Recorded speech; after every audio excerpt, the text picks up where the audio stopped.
Le chef du Parti libéral du Québec, Charles Milliard, est à Toronto ce midi où il prononce une allocution devant le Economic Club, donc devant le gratin financier de la ville-reine. Dans son discours, M. Milliard a fait un plaidoyer fédéraliste. Il se présente comme le seul vrai fédéraliste parmi les chefs politiques au Québec. Écoutons un extrait de son discours. Alors, au prochain débat des chefs, en septembre, je serai encerclé même de souverainistes. Tous les autres chefs ont voté oui lors du référendum de 1995, incluant la première ministre actuelle. Alors, je suis le seul sur la scène politique québécoise qui soit fièrement fédéraliste, pleinement assumé. Quebec is stronger within Canada than outside of it.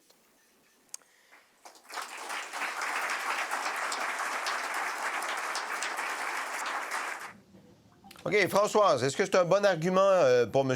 Milliard? Est-ce que c'est un argument payant de se présenter comme, finalement, capitaine Canada en disant que tous les autres ont voté oui au dernier référendum, tous les autres chefs? Françoise. Bien, à Toronto, assurément, connaissant mes amis anglo de l'Ontario, qui doivent présentement capoter, ne plus savoir où donner de la tête entre ces méchants Albertains et ces bizarres de Québécois. Qu'est-ce qui se passe? Alors, ils sont très... Quand Jean Chrétien parlait des nervous Nellies, là, en grande partie, c'est l'Ontario, c'est Toronto. Alors, eux, là, essaient de tout comprendre, essaient de voir ce qui se passe et la panique s'installe. Donc, c'était probablement une bonne chose. C'était pour aller chercher des alliés. Est-ce que ça va fonctionner? Par contre, je ne sentais pas un grand enthousiasme. Là, j'écoutais, pour avoir dit qu'il était le seul chef fédéraliste, tu t'attendrais là, à l'intérieur que les gens l'applaudissent un petit peu plus fortement, peut-être parce que c'est en grande partie en français puis ils n'ont rien compris. Ah ben oui. Mais enfin, bref. Ah oui. Alors, dans ce contexte-là, ça ne me surprend pas. Et c'est d'ailleurs une de ses pierres angulaires à sa prochaine campagne électorale, y compris et surtout au Québec, de remettre cette différence entre lui et tous les autres. Michel, il est à Toronto, où il se présente un peu comme le capitaine Canada. C'est bien beau de le dire aux Torontois, mais est-ce qu'il ne devrait pas le dire plus ici aussi au Québec, Michel? Oui, mais ça va sûrement arriver. Et tu sais, on parle beaucoup de capitaine Canada, mais qu'est-ce que ça va vouloir dire exactement? Puis comment il va exercer lui, il veut ce rôle-là? raffermir les liens avec l'Ontario, il veut s'inspirer de Doug Ford, il veut il veut des conseils des ministres conjoints Ontario-Québec, réinstaurer ça. C'était. Mais il a dit autre chose plus. Pour moi, il y a autre chose qui est intéressante dans son discours qu'on a eu la chance de lire.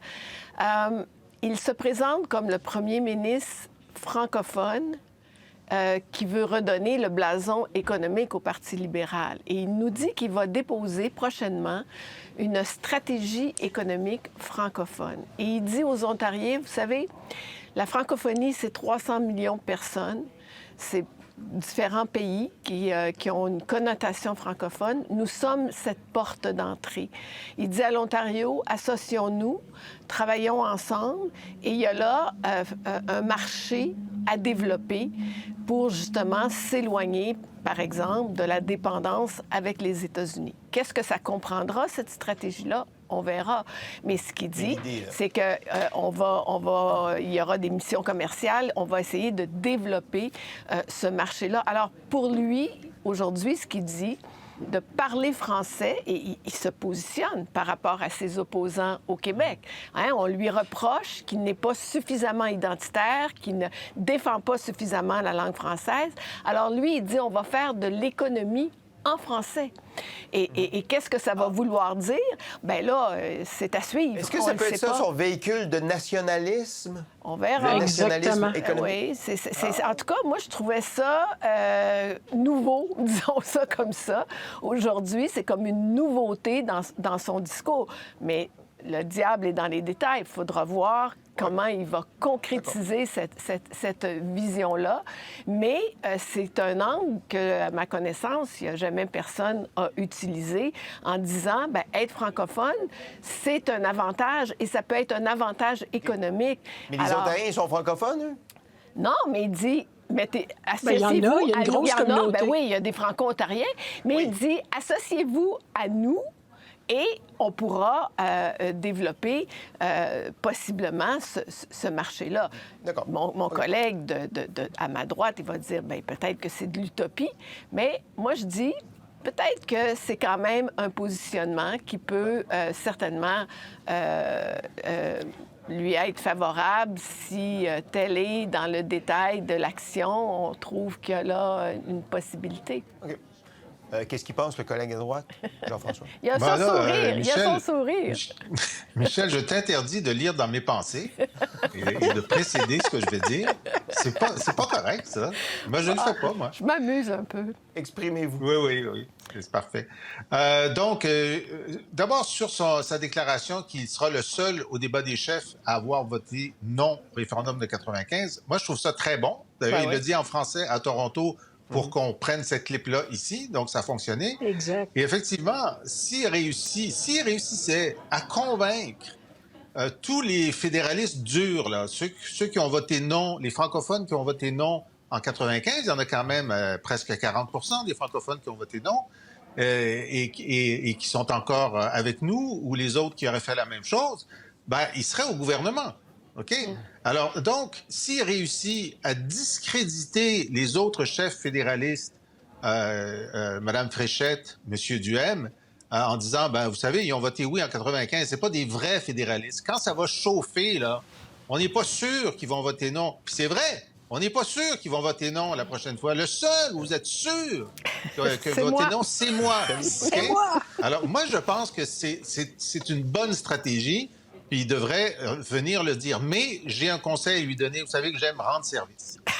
S'il fait cette déclaration au Québec, il ne doit pas être accompagné par Marc Tanguay.